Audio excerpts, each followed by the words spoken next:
I'd created all this fear around things that had never happened in my marriage and anticipated that they would happen. And I think that my relationship with my children was affected by that, because I would come into every situation with them in, I suppose it was like an anxious state. We weren't communicating well, and, you know, we didn't do things together anymore, and everything was about the business or the kids. It was never about us. I think the correlation between what I saw growing up happen between my parents in their relationship as to how I was behaving in my relationship. So a lot of the the not speaking up from my perspective came from watching my mum do the same thing with my dad. And she was in an abusive relationship, and that is where I created fear that would happen to me if I spoke up. That was the biggest shift for me, is every time we worked together, every session we had, there was something that connected back to my childhood. Now, of course, we did most of this in movement. So you, the laughter, which wasn't always the most comfortable thing, right? It was never comfortable for me. But it was just like you said, light bulb moments came to me from a connection of a particular scenario that happened in my childhood, and I would go, oh my gosh, that relates to me behaving like this. And that related to me believing and making up stories that these things, Clayton was going to do these things, and they simply weren't true.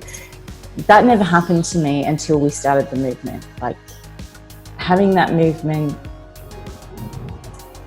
it just allowed me to feel more confident in myself. I don't know, it opened me up more. Each session I released something, and sometimes it took a couple of sessions, but it definitely released something. And I was always, I felt challenged throughout the process. What were the changes that you saw in your marriage, in yourself? Yeah, much better communication, and I say whatever I think now. I don't hold back.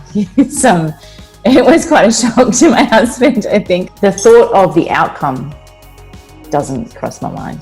So I'm able to say whatever I like, because I'm not making up stories anymore, and I'm not living in that fear of, well, if I do say that, will he do this? Or will he do that? Or will we not survive? You know, these unbelievable stories that I made up because of what I'd suffered as a child. So how did that impact your relationship as a whole? I've always said that I want ease and grace, and I feel that that's where we're at now. It's like, it's much easier. Everything's much easier, and I really like that.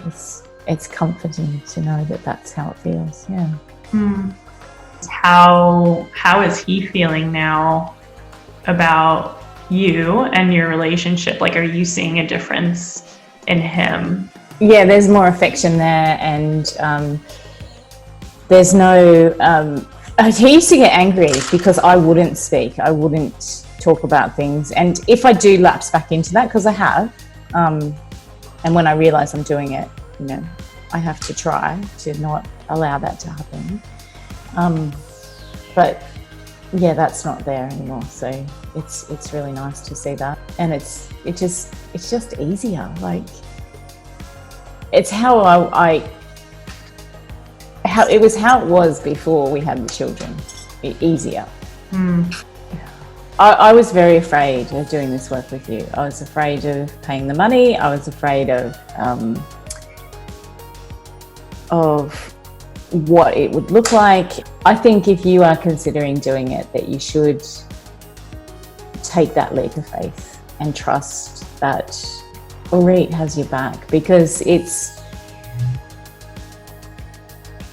like as if you have a sister holding your hand throughout the process, and she's got you, and you're not gonna fall because she's got you. It's a lovely process to go through, although confronting and although uncomfortable. it's a lovely process to go through, and the outcome on the other side is so worth it. Oh, that's beautiful. Thank you. No, thank you. It's, I'm so lucky I found you.